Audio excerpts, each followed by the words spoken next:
L'Agri-Sommet, c'est 2 journées tout à fait professionnelles. L'objectif, c'est de démystifier de grandes problématiques.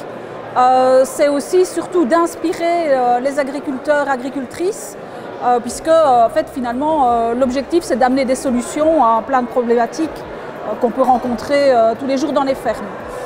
C'est un moment de convivialité aussi, on l'a pour l'instant derrière nous, et donc ces moments de convivialité sont très importants pour que les gens continuent à échanger, rencontrent des personnes inspirantes, des conseillers aussi de temps en temps, mais surtout se rencontrent entre eux. L'idée de l'Agri-Sommet 2022 était d'associer dans un même événement des acteurs à la fois du secteur agricole et du secteur numérique pour traiter des applications de l'intelligence artificielle en agriculture en Wallonie.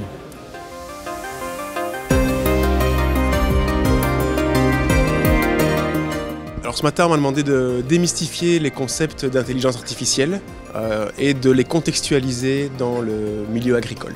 Et essayer de démarrer la transition numérique des exploitants qui n'auraient pas encore franchi le cap.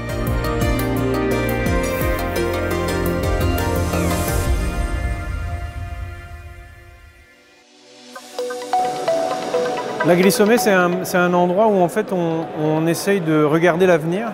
Je suis un passionné de l'Agri-Sommet parce que je trouve que c'est une occasion de regarder un petit peu dans quelle direction va l'agriculture. C'est un monde qui a toujours évolué depuis 12 000 ans qu'on fait de l'agriculture.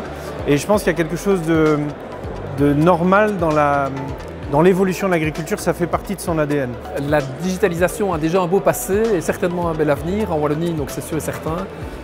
On a la chance d'être dans un territoire qui est très propice au développement d'applications numériques et qui peuvent éventuellement, en fait, même certainement s'exporter sur les régions limitrophes. Mais moi je pense que l'agriculture de demain sera plus intégrée et on intégrera encore plus les technologies de façon à demain donner de la valeur, notamment par exemple à une comptabilité environnementale. C'est-à-dire de dire est-ce que ça a de la valeur que j'ai plus de vers de terre, de carbone dans mes sols? Oui, j'ai un capteur qui le mesure et je suis en train de faire mon agriculture traditionnelle avec un capteur de carbone et de vers de terre et c'est ça le futur pour moi. Je pense que, en résumé, on ne fait pas d'intelligence artificielle sans avoir des données. Ces données, parfois on se demande est-ce que j'en ai à ma disposition, et en fait le constat c'est que dans l'agriculture il y a beaucoup de données qui existent et donc il faut juste maintenant savoir les travailler pour en retirer toute l'essence.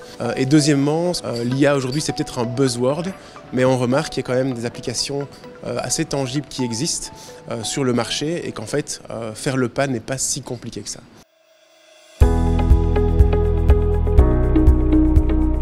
Alors aujourd'hui, l'agriculteur, c'est un des utilisateurs, mais ce n'est pas le seul. Souvent, les données que l'agriculteur a consenti à partager, elles sont utilisées par ses encadrants. Parce qu'il dit, voilà, toi tu t'occupes de cette partie-là, c'est toi qui regardes si ça va ou si ça ne va pas. Et donc, les données sont utilisées par plusieurs personnes en fait. Dans un événement comme celui-là, on est essentiellement avec des acteurs pour la partie agricole qui sont des encadrants, donc c'est des chercheurs, donc c'est des scientifiques, des agronomes, des conseillers, des développeurs. Et c'est extrêmement important qu'eux puissent rencontrer leurs homologues du secteur numérique pour pouvoir proposer ultérieurement aux acteurs de terrain des solutions qui répondent aux besoins de ces mêmes acteurs.